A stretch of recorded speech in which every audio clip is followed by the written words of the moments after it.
So, kapag ikaw ay bagong member pa lang sa Leafgood, ang una-una mong gagawin is kailangan mong mag-login sa Google Chrome or Safari website. Ilalagay mo lang yung itong leafgood.com/login. So, magdedirekta ka na dito. So, dito makikita mo yung username mo, at the same time yung password mo, then login now.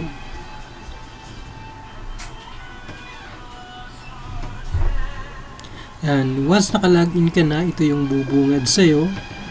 Yan, makikita home, genealogy, shop, ito yung pang store mo. Dyan makikita kung ano yung mga o-orderin mo. At the same time, nandito yung pangalan mo. Welcome, Richard Cortez, you're in control. Sa side na to, sa left side, yan, makikita mo dito yung home, my membership, shop, my info, order history, my team, my referrals, my enroller, leaderboard, my website, webinar schedule, statistics, earnings, FAQ, contact us, and log out. Okay, dito muna tayo magpo-focus sa my earnings. Yan, kapag na-click mo na yung my earnings, ito naman yung bubungad sa'yo. So, dito papasok ang mga future incomes mo, weekly man or monthly incomes. So, sa ngayon, ito muna pagpupukusan natin itong transfer commissions to credit wallet. Click natin yan.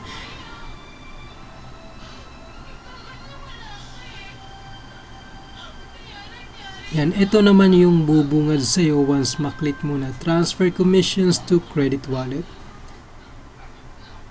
Yan, kapag hindi mo pa ito nasi-set up, itong nakikita mong blue dot yan is andito yan nakalagay sa unang circle, which is do not credit any of my earnings to my credit wallet account.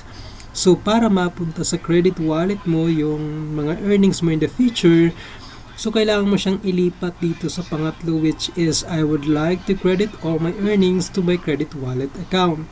Then, is-save mo siya.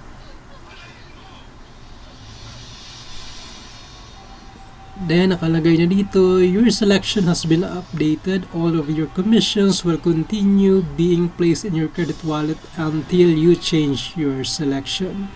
So, continue mo lang.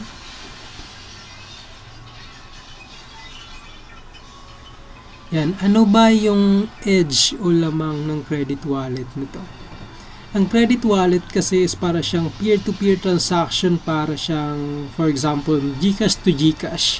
Wala siyang service fee or anumang transaction fee. Kaya, yan yung pinakamabisa or pinaka-alternative na pwede natin gawin sa mga magiging income natin dito kay Leafgood. Unlike kasi kapag maglalagay ka kasi dito ng select your payment option, so maglalagay ka dyan ng bank account mo, bank account details mo, din kailangan mong ma-approve yan. So kaya lang dyan, every time na magre-request ka ng payout, so meron siyang $5 transaction fee.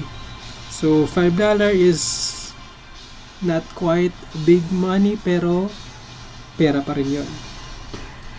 Okay, so kaya mas alternative talaga na doon muna tayo sa credit wallet. At the same time, ang credit wallet, pwede siya gamitin pangbayad sa monthly subscription mo or yearly subscription mo. At the same time, pwede kang mag-order ng products gamit ang income mo sa Leafgood. At the same time, pwede ka dito magbayad. For example, may napasali ka at merong laman ng credit wallet mo, pwede mo siyang gamitin.